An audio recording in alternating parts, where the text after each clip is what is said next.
Hello, everyone. Pleasure to have you today for our new members presentation. We are happy to welcome our new members today who recently joined the BGA. So you actually know what will happen. We'll have the opportunity to ask our speakers and new members to present who they are, what they do, and what they're building. And it's going to be a 1 hour with 5 members. So we need to respect the schedules for sure. So without any further ado, I would like to have Florent. Florent, it's a pleasure to have you. And yeah, the stage is yours. So whenever you're ready, please Thank start. you. Thanks a lot, Flavien. Thanks a lot. Hi, everyone. Very happy to be here and to finally be there to present and to join officially the Blockchain Game Alliance. So, since we don't have a lot of time, I will start directly by sharing my screen. Okay. Can everyone see the screen? Yeah? Yeah, you're good to go. Just maybe enlarge the presentation, and I Yeah, think I you will can. just do a slideshow here and then it Perfect. should be good. Okay, so I'm here to present you today the Deep Square project. So what we are building is basically a tokenized cloud. So we are creating a decentralized cloud ecosystem, which is really focusing on high performance computing. So all the things where you need a lot of compute, this is the type of things that we want to do. And one thing we also is very important for us is the sustainability aspect behind that. So one thing which is clear now is that a lot of the market is controlled by big players, and I think decentralization is also this is trying to offer an alternative and trying to offer something a viable alternative, let's say, to all this. And this is really what we are trying to build. So today I want to focus on the part related to what is interesting for us today is the cloud and gaming part. And one thing that we have been building recently is this render streaming application. So we are able to do Unity render streaming on our portal, and basically this is something I will show you. I will show you a bit later. But things like also hosting game servers and also rendering things like blenders and these kind of things are things that we want to do. But we also want to go to more real-time type of services and offering like render streaming application. So we have a portal which is up and running. It's running on a testnet on Avalanche on an Avalanche subnet, and this is basically ready. People can access to that. It's on app.deepsquare.run. It's just the question is to get the credits. So you need to basically request the credits on the credit page to be able to test that. And this is a Unity render streaming application examples that we can launch. So I wanted just to show you basically what we are up to now. So let me just remove the sound. So this is a typical world that has been built by one of our community member and also early supporter of the project, who is a game developer, who basically used the Unity render streaming and the infrastructure of Deep Square to basically deploy this thing. And all this has been deployed through a Web3 interaction with MetaMask and everything, and then it launches the job behind the scene. And then basically you are able also to do multiplayer games that way. And this is just something related to gaming and like render streaming in that case. But we also are very focused on things that all other things that require a lot of computing power, like AI and other things like simulation. And other thing I want to show you now is some video to show you just a bit how this thing looks behind the scenes. So this is a small video of one of our clusters. If I'm not able to do that, let me just do it that way by going on YouTube. Just 1 second, guys. I'll just go through this. And then I wanted to show you these things. So this is one of the proof of concept clusters that we have in Sion in Switzerland. It's using immersion cooling technologies. And then you see here on the back, I will just try to pause the video so that we see the two tubes here in the back. One thing is the cold water coming in, and then the other tube is the hot water coming out. All this is immersion cooling, which means that we can recover more than 97% of the heat. So one thing I like to say when I present this project is that basically you are playing a game on one of the servers deployed with a game deployed with Deep Square. Then maybe somebody is taking a hot shower somewhere in the back.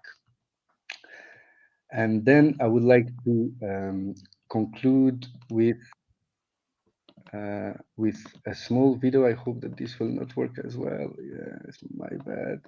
So I will just basically go back here, and I want to just show you another video.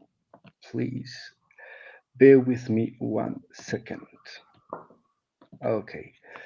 So this is just an overall presentation. It's 2 minutes just to show you a bit the overall picture behind the project. So we start this by showing the centralized model. And then what we want to emphasize is that, yes, we understand that there is a place for decentralization. And we see all these things with blockchain technologies coming out that really helps in that regard. But then the question that's coming, and even more now that we are switching to proof of stake blockchain, is basically what is the underlying infrastructure that is sustaining all those decentralized infrastructure. And one thing that we see now also with all those proof of stake blockchain is that it's easier to basically launch that on existing cloud infrastructure. So a lot of blockchain are suffering from centralization, not because they have few nodes, but because the nodes are all running and controlled by one single entity. And I think this is really something that we want to tackle. So we start with high performance computing, but our dream is to be able to support the computing part of the infrastructure. In the same sense that Filecoin is doing that for files, we would like to do this for compute. So here you can see the way we see this, and the way this works is that we have all those clusters that are showing up here. All those clusters run a software called Cluster Factory, which is open source and available on GitHub. It allows you to manage a cluster and then basically be able to connect to the grid and then sell your computing power to the grid. And with that, we can target all the applications that need a lot of computing power, like things like gaming, AI, rendering. And the way we see these things is that we don't want to develop all those applications. We want application service providers to come and develop them. So all the things we showed, like Unity render streaming, is we are not expert into this. We want just to showcase this technology in order to onboard people that are developing that for real, and that we could onboard them as application provider on the Deep Square grid. And here you can see one of the cluster how this works. So we try to really put emphasis on using green energy. And then, as you saw, we are also able to basically recover the heat with the system that I showed before. So this is Deep Square. That's pretty cool, Florent. Thank you very much. Very effective and quick, actually. And it's pretty interesting. It's so challenging, actually. And what could be the main app providers that you would like to work with, or you are actually currently working with related to gaming right now? So related to gaming right now, we are approaching people from the Avalanche community because it's the easiest, right? People developing games there, and we are in close collaboration with some projects there, but nothing really official there. We can basically onboard them, and we try to make their system work as a Unity render streaming application typically, and then trying to go from there. So it's more pilot project. What is more advanced at this stage is the AI part, because a lot of the team was coming from the AI industry, and I think there as well there are interesting link with gaming, right? Yeah. Because when you see all those actors, agents that we have in games, how do they behave, how do they work, how all that works, I think AI, we can say that because AI is basically a very complex algorithm, right? And I think there are interesting things. And when I see things like ChatGPT popping up, as we saw, right? So there's a lot of fun around that. But one thing I understand is that, yes, people were spending a lot of money to train AI, but now we start to deploy those AI. Those agents starts to be alive, and we start to be able to interact with them. And they need a place to sit to be able to basically exist. And I think that's also something interesting. And I see interesting synergies between AI, NFTs, and gaming. And I think that's really where I would love to be able to share more and discuss with people from the community.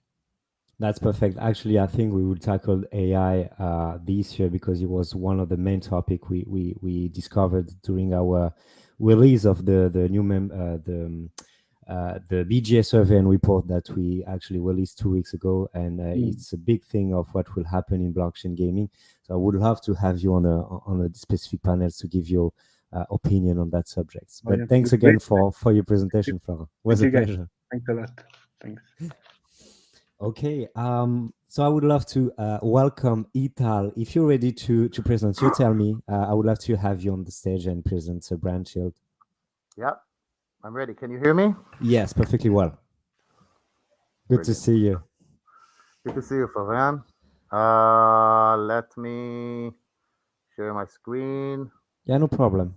And just before that, it was it's very cool to have you today, President Branchill. I just would like to remember everyone that we had the opportunity to record a video with you, Ital, Branchill team, and Sebastian Borger from the Sandbox to coverage a use case of your work for the Sandbox in terms of preventing from scams in gaming. It was very interesting talk, so I encourage everyone to have a look at the video. And I think you're ready on your size. Definitely. Can you see my screen? Yes, we can see it. Brilliant. So, indeed, we had a really interesting webinar just a month ago, right, Fabian? My name is Itai Gilmore. I'm the Chief Revenue Officer here at Brandshield. Today, we're going to talk about digital threats and what Brandshield does. We basically detect digital threats. We know how to take them down. We deal with digital risk protection and what we were a publicly traded company, technology company. We deal with our technologies are all proprietary based on AI and big data, and these are some of our customers. We'll talk a little bit about customers that from the gaming industry and specifically from the blockchain gaming industry. Basically, our technology knows how to detect various threats, phishing, impersonation, different online scams, brand abuse, and we know how to take them down. So if you have a security guy, we don't deal with all the blockchain. We don't deal with the chain security. We deal with everything that is outside the perimeter, everything that you literally don't have any control and low visibility.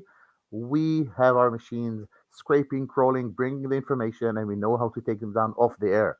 So if I talk a little bit about common digital attacks, what it could be um, um, in in this industry, it could be CEO impersonation. You should ask Sebastian from from the sandbox. How many times he was impersonated? NFT related scams, a lot.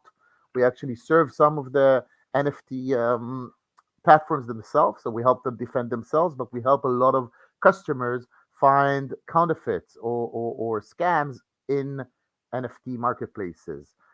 In-app purchase scams. I'm sure that you all know what I mean. Chargeback losses, cross-site scripting, all of these different hacks. All of these are things that we find, and we know how to take them down. Actually cover.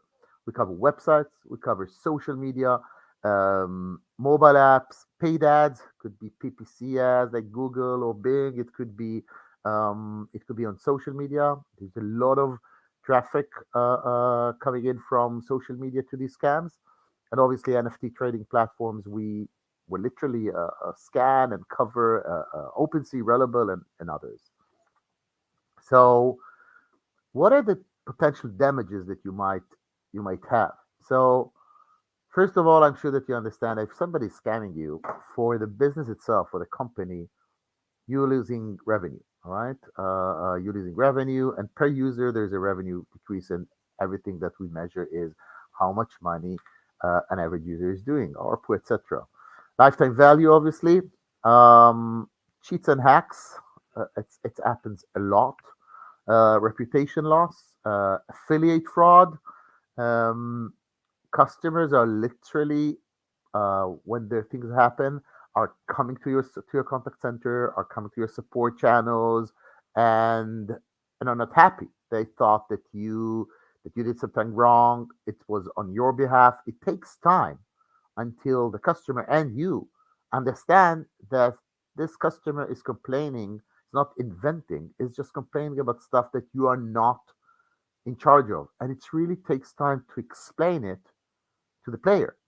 So the players have account takeovers, stolen credentials, e-wallet scams, different coin and token scams. There's so many, doxing, etc. I would like to use actually a gaming company. It's called Papaya. It's not blockchain at the moment, but this is a classic bogus mobile app. for example, on the right-hand side, you see that impersonating to be them. And we're working with Papaya for a long time, and the idea is to ensure the safety of them from counterfeit apps, games. They have a lot, and we have, it's more than a year now, we've applied an ongoing monitoring, data analysis, reporting. Our systems are crawling the web, finding this stuff, and we are on alert to make sure we provide a safety, counterfeit less environment for the community, um, and for them. So the results that we managed to get 90% takedown success rates in mobile app stores, 80% takedown success for websites. I mean, they're fake websites, and we keep on until they throw it out of the window, and winning back control over a brand reputation integrity issue that they had. Another example is Sandbox. Sandbox, we're working for a year now, and when we started working with them, it was just, I think, in March, the release of them, and they had a huge issue. All right, and we helped them gain control over it. So this could have developed into, you know, a PR disaster.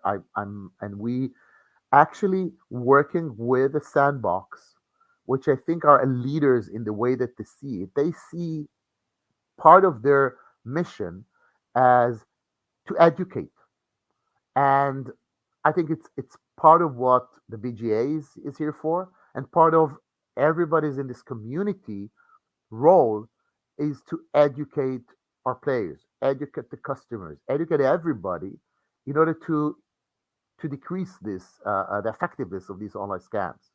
Um, and I think that with Sandbox, we see a huge decrease in the options. So we're literally making a great success with this.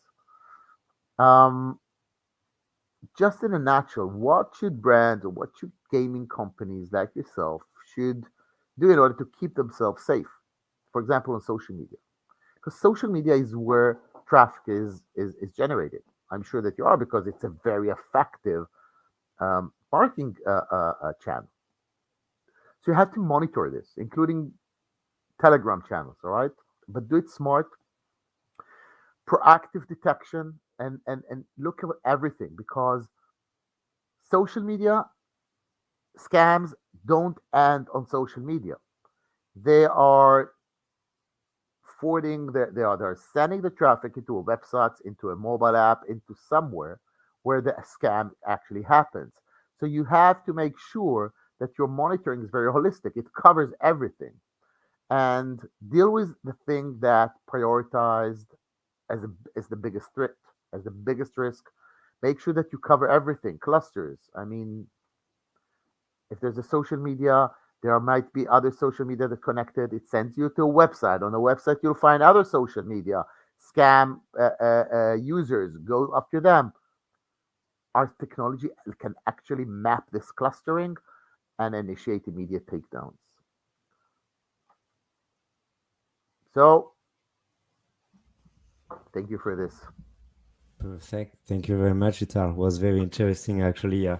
One takeaway I remember from our panel was how big of a responsibility for games it is to actually involved in Web3. It is to actually promote the games, and we see gaming as the main driver of blockchain technologies for mass adoption, Right. and it is critical for everyone to be aware that these kind of threats could actually quickly make them lose credibility in terms of companies as well. So it was very interesting to have your opinion and your use case as well with this Sandbox specifically. And I'm sure you will have a lot of conversation in the futures with the other use case that you have. So thanks again, Itai, for being here today, and very happy to have you as member, obviously. Thank you for the opportunity. Thank you, Itai. Okay, our next speaker will be Corey. Corey, pleasure to have you today. If you're ready, yeah, the stage is yours. Sure. Yeah, thanks for having me. And apologies, I'm kind of fighting through a cold, so my voice isn't that 100%. No worry, we're still in winter, so Yeah.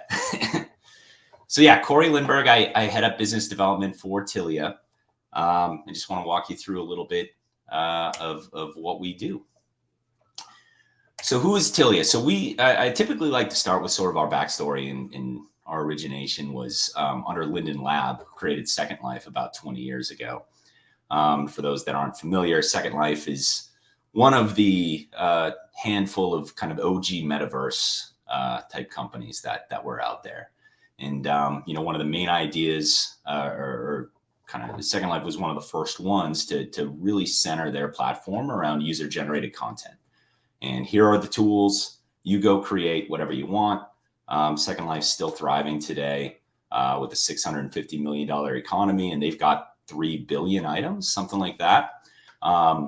So that was a really fresh idea 20 years ago.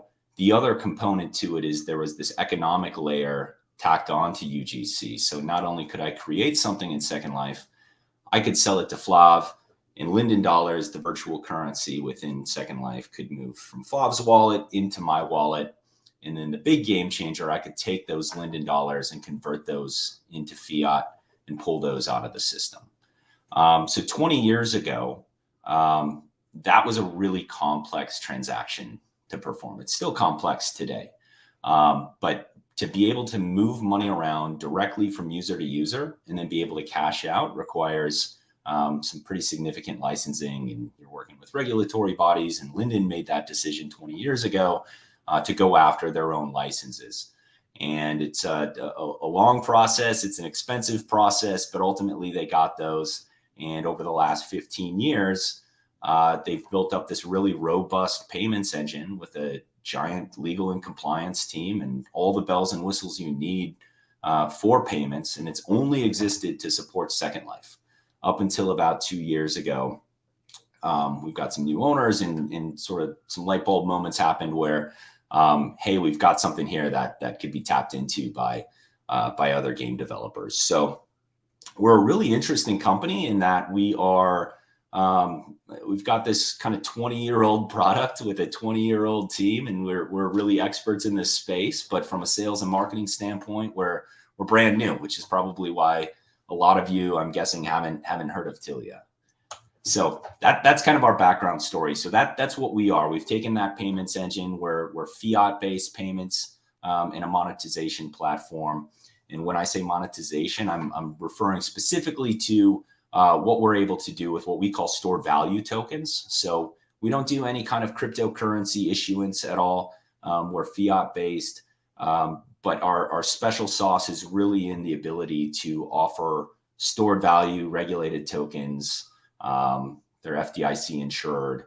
And it's kind of a crypto alternative, or, it can kind of live alongside of it. So I can kind of walk you through sort of how we kind of structure the tool. This is a really simplified look at kind of a complex platform that we have, but it's essentially 3 primary buckets of services that we're offering. So the first one is what we call Tilia Direct, and that's payment processing. There's a lot of payment processors out there. We happen to be partnered with JP Morgan. They've invested in us, and that partnership has opened the door for us to expand on how many payment methods we're able to offer for both money in and money out. And it also allows us to offer fairly low payment processing rates.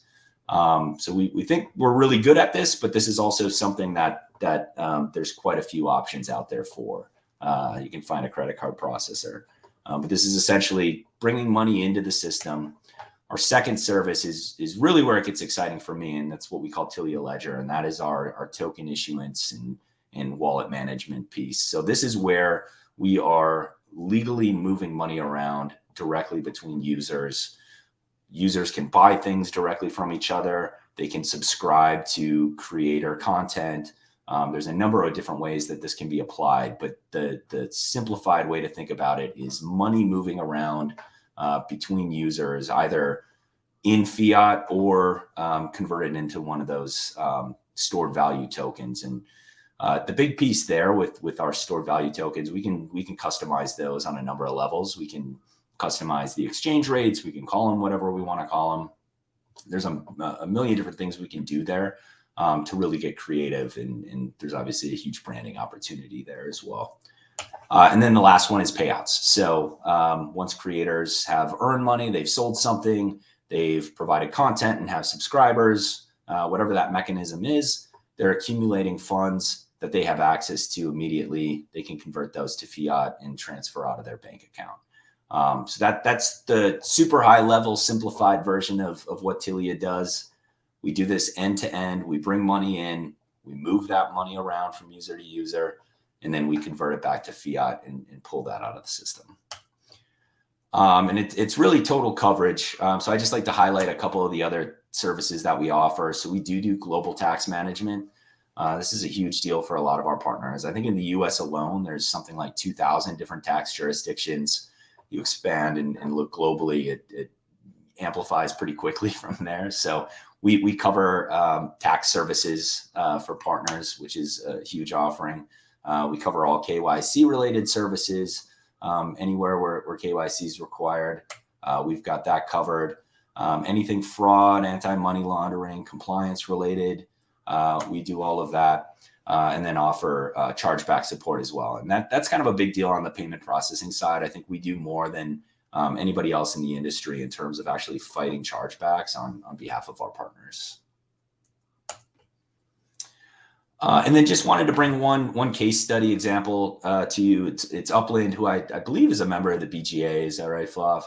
And a blockchain partner of ours. They've been a great partner. They were actually our first third-party partner after Linden-owned properties. So they've been a lot of fun to work with. So if you're not familiar with Upland, they've got over 2.5 million users.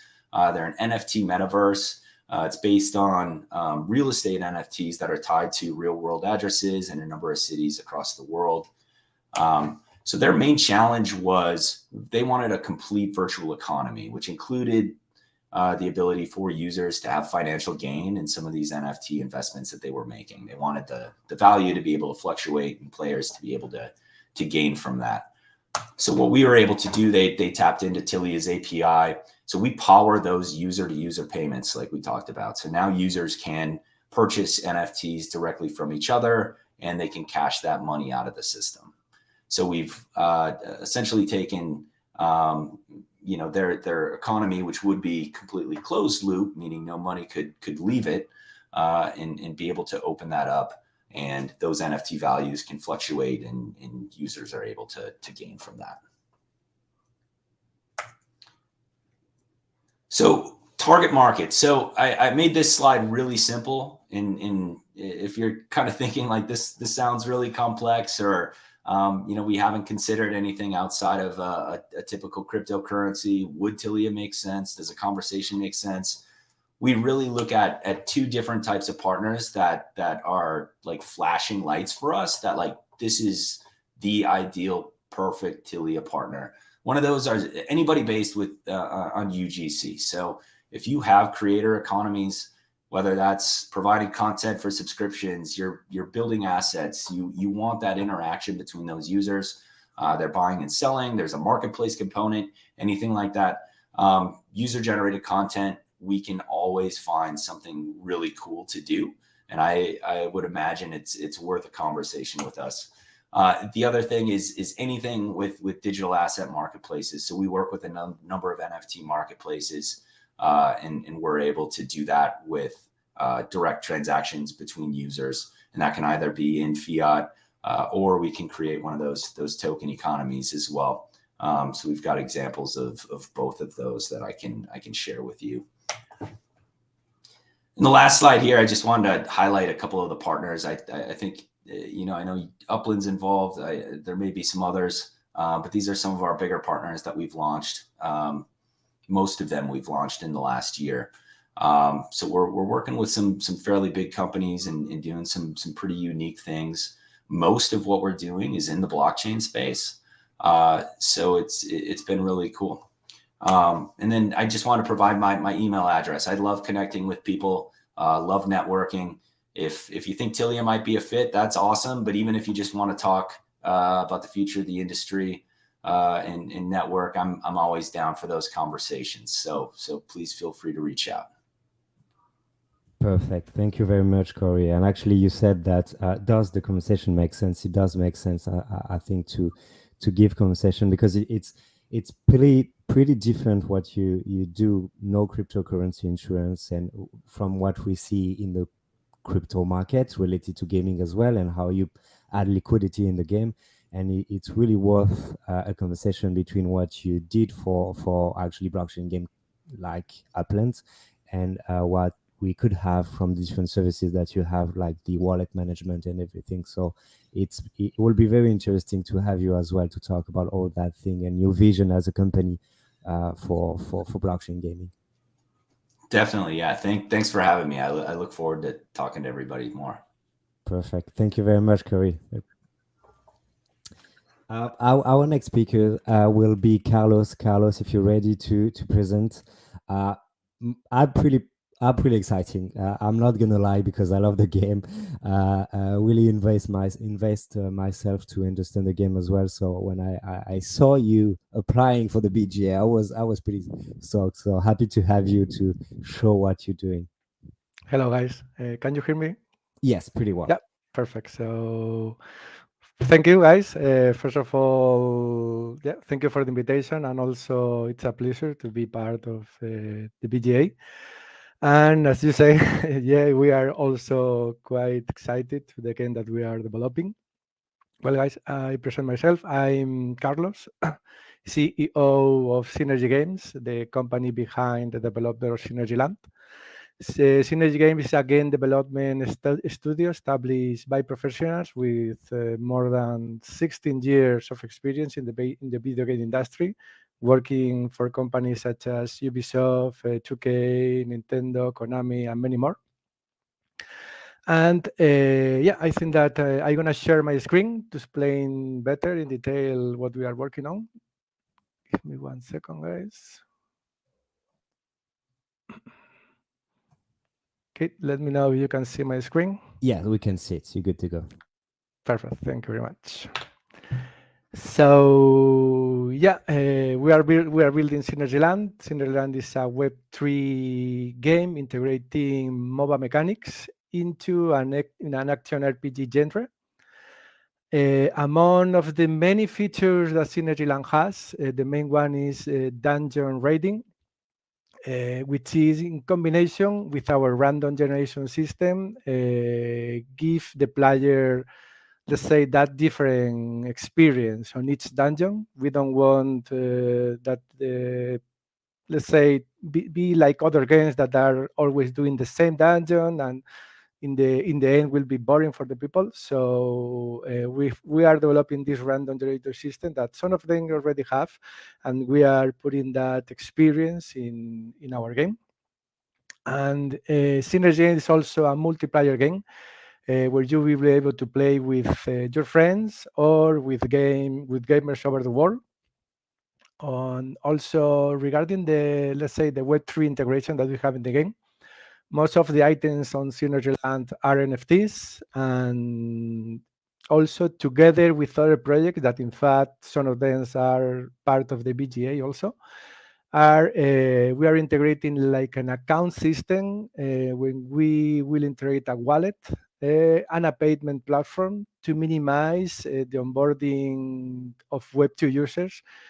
That, you know, guys, that there are Web2 users that are not used to the blockchain side, or they simply do not want to interact, let's say, with this crypto side of the game.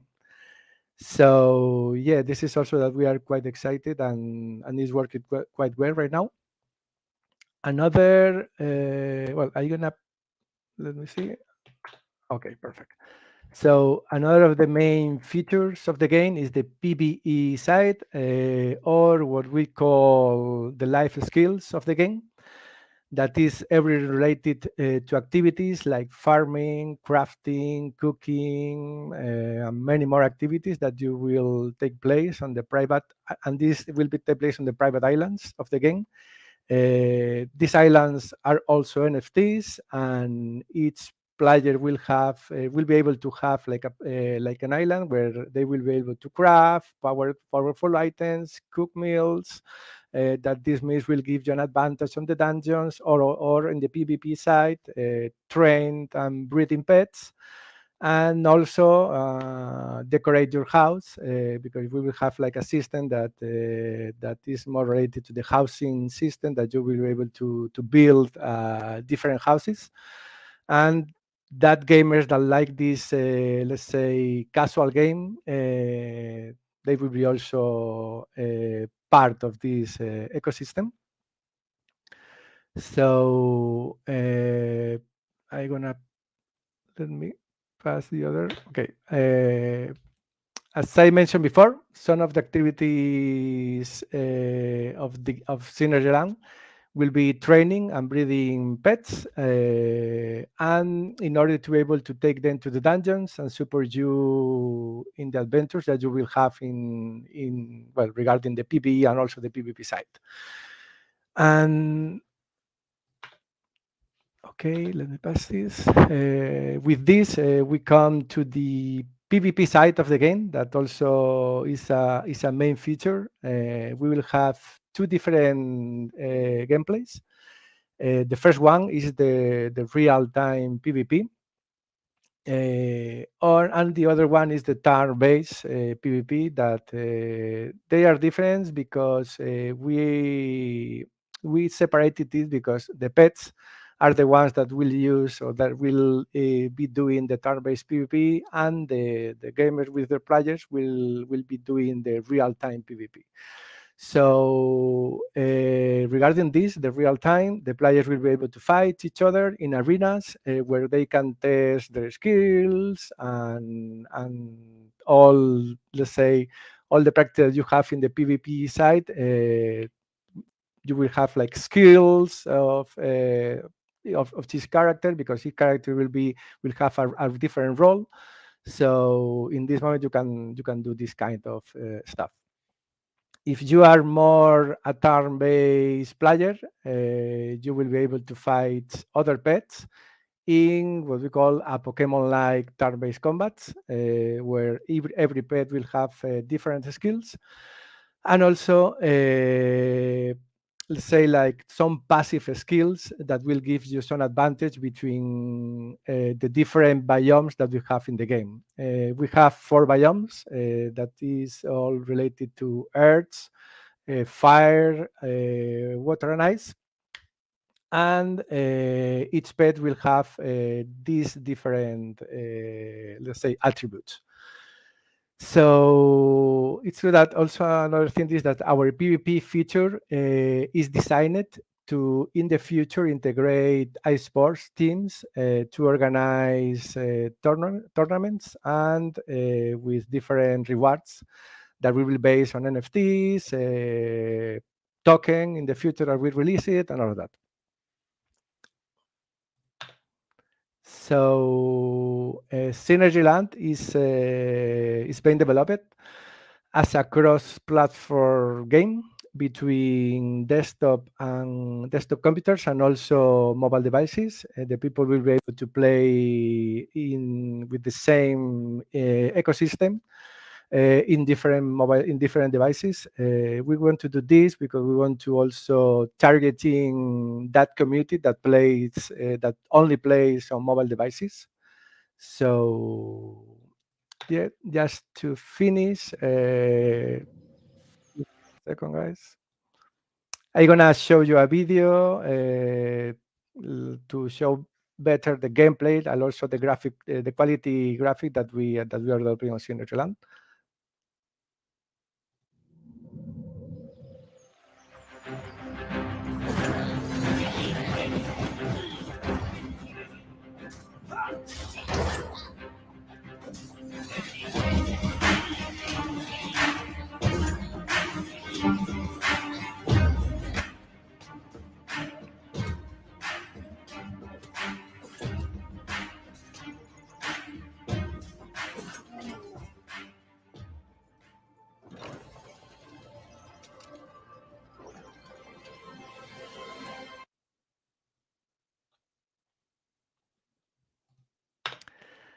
Guys, so thank you for watching, and I hope you like it. Yeah, it was very cool. I'm pretty excited for the game. And actually, I think it is available right now if you want to play test the game on the platform, right, Correct. Carlos? Yeah. And in 2 months, we're going to release our early access that the community will be able to play that life skill size that I mentioned in the conversation. Awesome. Hope to have you in 2 months for our demo day just to share some insight of the game. Would be fun. Sure, I will be here for sure. Thank you very much, guys. Carlos. Yeah, thank you very much for the presentation. It was pretty cool. Thank you. So, last but not least, obviously, welcome, Lee. Hope you're doing well, and if you're ready, please, we'll be happy to know more about space sports. Yeah, sounds great. I've shared my screen as well. Yes, we got Also, it. I can't believe I have to follow that. That was amazing. I see the character in the video is the same strategy as back when I played my Diablo 2 Barbarian, just whirlwind. Exactly why I love the game. Yes, I feel you. Anyways, very excited to join the BGA. I'm Lee. I'm the co-founder and CEO here at Spaceport. Our mission here is to help accelerate the growth of the open metaverse, what we consider to be the next great digital economy, and really helping creators and games create more content. My co-founder Lida is a video game veteran. He's our co-founder and CTO. Helped launch a couple of billion-dollar franchises in the past, BioShock and Saints Row. Really happy to put together a veteran team of IP licensing experts to help game studios in the BGA. So we believe that content creation fundamentally starts by enabling licensing and the sharing of rights, the ability of co-creation and collaboration. So for those who aren't familiar with licensing, especially in games, there's a whole spectrum of licensing applications, right? So ranging from being able to play as your favorite Dragon Ball Z character in Fortnite, to playing as Lionel Messi in FIFA, to full-on licensed games like Lord of the Rings or Harry Potter that are built around the entire licensed world. There's a whole spectrum of opportunities here.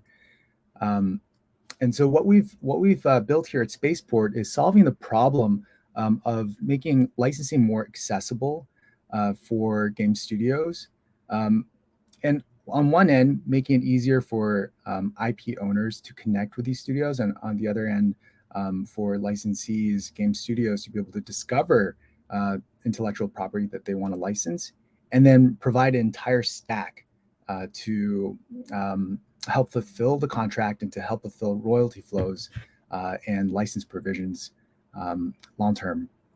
So on the licensor side, we work with all sorts of creators, brands, and agencies.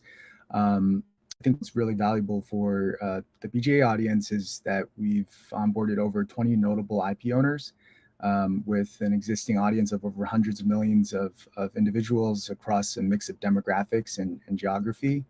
And on the licensee, on the game studio side, we're looking to work with the best game studios to implement licensed content into their games. And we offered the opportunity for studios to close licensing deals very quickly, right? And that's exposure to a global market of potential brands and characters that they can access, providing that full stack solution to solving licensing from contracting, right? So you don't have to hire a lawyer, you don't have to deal with negotiating licensing provisions. We can take care of that for you, all the way to performing licensing on chain for minting of NFTs and other in-game content, so that you can validate your license deals completely on chain. What do we offer? So I'll tell you what we can't do. We can't make your game fun. That's still on you. But when it comes to acquiring users and making the game more engaging, we can help with that, right? And so licensing can help decrease your customer acquisition costs, through familiar, trusted brands, along with co-marketing opportunities with licensors. You can also tap into an extremely large library of licensable content to backfill your in-game inventory when it comes to designs or cosmetics, and ease of testing with fast results. So you don't have to design an entire white label game like Lord of the Rings, but you can start off with just using Spaceport to micro license and cost effectively run small trials within your game with real-time results. And you don't have to do it alone. We have teams of expert agents available that will help you negotiate and close your dream deal. And to wrap that up, we believe that IP licensing, again, is fundamental to the growth and acceleration of the open metaverse. So if you're interested in learning more about how to apply licensing in your game, please reach out to us. That's awesome. Thank you very much, Lee. Actually, it's a very interesting subject, and we didn't tackle a lot this IP licensing thing for gaming, and I'm not sure everyone is aware of what's happening in terms of what possibility we have with blockchain and performing this licensing on chain as well.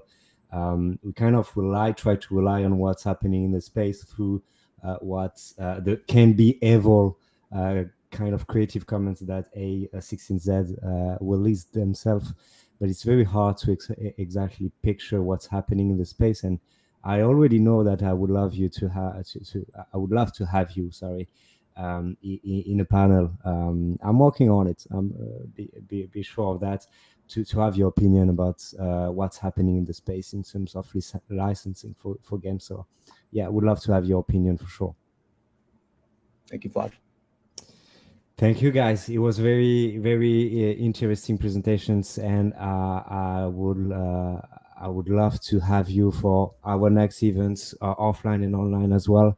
And I wish you a very, very good end of the day for some of you. I guess not for every one of you, but yes, it was really a pleasure to have you today. And thanks again, and have a good day. Bye-bye. Thank Take care, you. everyone. Bye.